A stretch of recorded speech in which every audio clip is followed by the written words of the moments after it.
Hello everyone. आज हम लोग इंग्लिश रीडिंग के चैप्टर 3 यानी एपिसोड 3 को देखेंगे। पिछला 2 चैप्टर आप चेकआउट कर सकते हैं। देखते हैं नेक्स्ट है चैप्टर का नेम है as you sow so shall you reap, यानी जैसा आप बोओगे वैसा काटोगे। One night 3 thieves stole a lot of money from a rich man's house. They put the money in a bag and went to the forest. They felt very hungry, so one of them went to a nearby village to buy food. The other two remained in the forest to take care of the bag of money. The thief that went for food had an evil idea. He ate his food at a hotel, then he bought food for his two mates in the forest. He mixed a strong poison with the food. He thought, those two will eat this poisoned food and die. Then I will get all the money for myself. Meanwhile, the two wicked men in the forest decided to kill their mate or on return. They thought that they would divide the money between the two of them. All the three wicked men carried out their cruel plans. The thief who wanted all the money for himself came to the forest with the poisoned food. The two men in the forest hit him and killed him. Then they ate the poisoned food and died. Thus, these evil people met with an evil end. Moral: evil begets evil. अब इसका हम लोग हिंदी जानते हैं कि क्या कुछ है हिंदी में।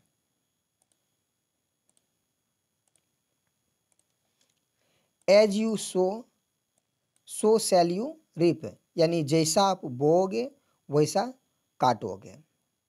वन नाइट, एक रात, 3 thieves stole a lot of money from a rich man's house. एक रात 3 चोर एक अमीर आदमी के घर से कुछ पैसे, बहुत सारे पैसे चुराए। They put the money in a bag and went to the forest. वे लोग सब पैसे को बैग में भरे और फिर जंगल की तरफ निकल पड़े। They felt very hungry. वे लोग भूखे महसूस हो रहे थे। So one of them went to a nearby village to buy food. जिनमें से एक ने नज़दीक के गांव से कुछ फूड खरीदने के लिए निकल पड़ा। The other two remained in the forest to take care of the bag of money. और दो जो बचे हुए थे वो जंगल में ही पैसों से भरे बैग की रखवाली कर रहे थे। The thief that went for food had an evil idea. और जो चोर खाना लेने के लिए गया उसके पास एक बुरा विचार था। He ate his food at a hotel. उन्होंने होटल में ही अपना खाना खाया। Then he bought food for his two mates in the forest. और फिर उन्होंने अपने बाकी के 2 दोस्तों के लिए जो जंगल में थे खाना लिया। He mixed a strong poison with the food. उन्होंने उस फूड में पॉइजन यानी जहर मिक्स कर दिया। He thought उन्होंने सोचा, those two will eat this poisoned food and die. वे दोनों खाना खाएंगे और फिर मर जाएंगे। Then I will get all the money from myself. और फिर मरने के बाद जो पैसा बचेगा वो सिर्फ मेरा होगा। Meanwhile, the two wicked men in the forest decided to kill their mate on return. जबकि दोनों जो पहले से जंगल में थे उन्होंने डिसाइड किया कि जैसे ही तीसरा पर्सन जो खाने के लिए गया वापस लौटेगा, वे लोग उन्हें मार देंगे। They thought that they would divide the money between the two of them, और फिर उसके मरने के बाद जो पैसा बचेगा वो दोनों आपस में बांट लेंगे। All the three wicked man carried out their cruel plans, और तीनों जो दुष्ट व्यक्ति थे उन्होंने अपना अपना प्लान तैयार किया। The thief who wanted all the money for himself came to the forest with the poisoned food, और जो व्यक्ति भोजन लेने के लिए गया और खुद अकेले ही सारा पैसा हड़प लेना चाहते थे, वो जहर वाले भोजन लेकर के वापस जंगल में लौटा। The two man in the forest hit him and killed him, और जो पहले से प्लान किए हुए दो व्यक्ति थे कि जैसे ही वो तीसरा व्यक्ति वापस लौटेगा उसे मार के और जो पैसा होगा वो बराबर बांट लेंगे, उन्होंने उन्हें हिट किया और वो मर गए। Then they ate the poison food and die, और फिर उसके बाद वो जो उस व्यक्ति के द्वारा लाए गए जहरीला भोजन था वो खाया और फिर मर गया।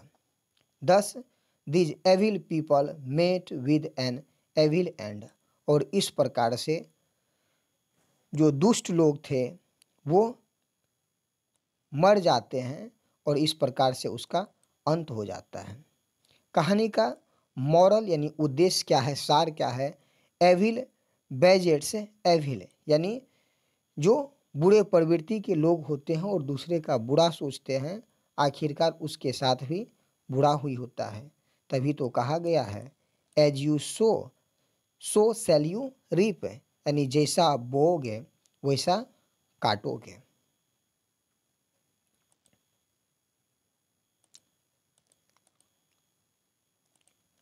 नेक्स्ट हम लोग देखते हैं एक और स्टोरी है, the farmer and his son, किसान और उसके बेटे। ये सेकेंड वॉल्यूम है। A farmer had 5 sons. They were strong and hard-working, but they always quarreled with one another. Sometimes they even fought. The farmer wanted his son to stop quarreling and fighting. He wanted them to live in peace.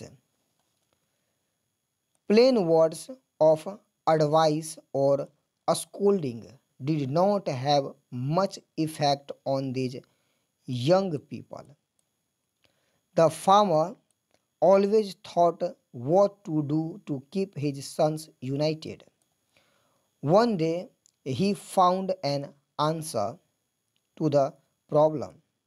So he called all his sons together. He showed them a bundle of sticks and said, I want any of you to break these sticks without separating them from the bundle. Each of the 5 sons tried one by one. They used their full strength and skill, but none of them could break the sticks. Then the old man separated the sticks and gave each of them just a single stick to break. They broke the sticks easily. The farmer said, a single stick by itself is weak. It is strong as long as it is tied up in a bundle.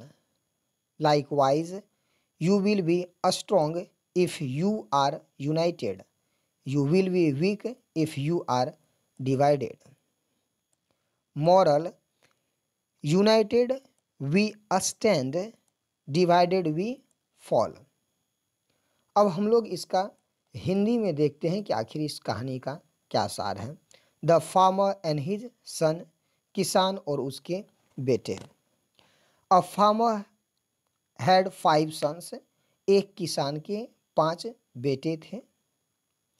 They were strong and hard working, वे सभी मजबूत और मेहनती थे।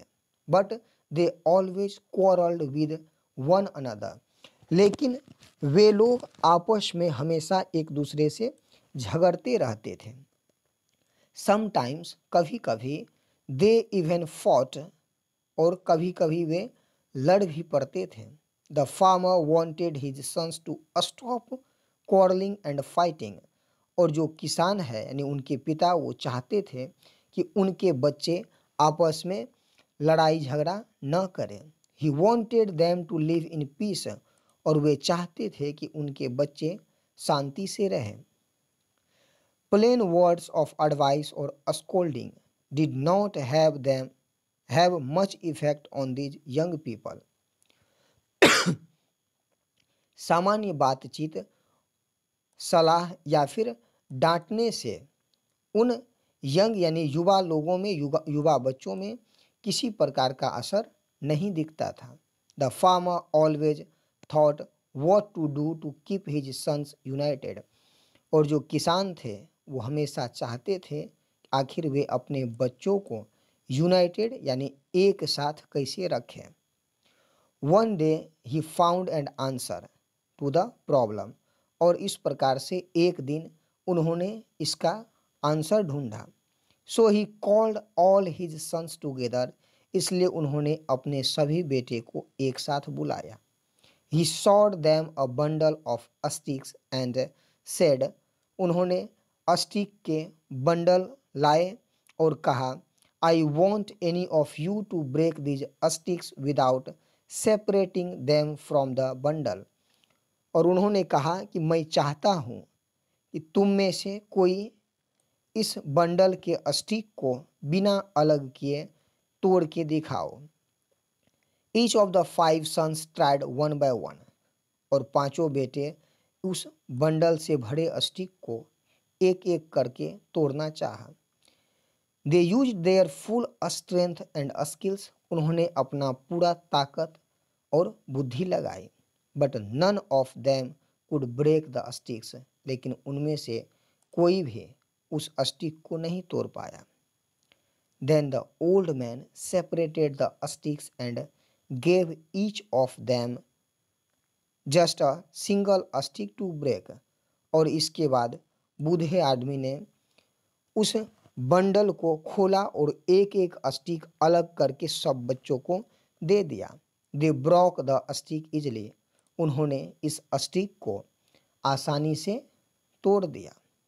The farmer said, किसान ने कहा, अ single stick by itself is weak, उन्होंने कहा कि जो अकेले स्टिक है वो अपने आप में कमज़ोर है। इट इज़ स्ट्रॉन्ग, वह मजबूत है। As long as it is tied up in a bundle, और जब वो बंडल में यानी एक साथ जुड़े हुए हैं तब वो मजबूत है। लाइकवाइज, ठीक इसी प्रकार, यू विल बी स्ट्रॉन्ग, तुम सब मजबूत रहोगे। इफ़ यू आर यूनाइटेड, जब तुम एक साथ रहोगे, मिलकर रहोगे। यू विल बी वीक, तुम कमज़ोर रहोगे। इफ़ यू आर डिवाइडेड, अगर तुम अलग अलग होगे। मॉरल यानी नैतिक सार इसका क्या है? United we stand, divided we fall, यानी एक साथ जब हम बंधे रहेंगे तो ज़्यादा पावरफुल होंगे, ज़्यादा मजबूत रहेंगे, और जब अलग अलग होंगे तो ज़्यादा हम कमज़ोर होंगे। इसी प्रकार से लेटेस्ट वीडियो को देखने के लिए एजुडी को सब्सक्राइब करें, जो फेसबुक और फिर यूट्यूब इंस्टाग्राम पेज पर मिलेंगे। Thank you.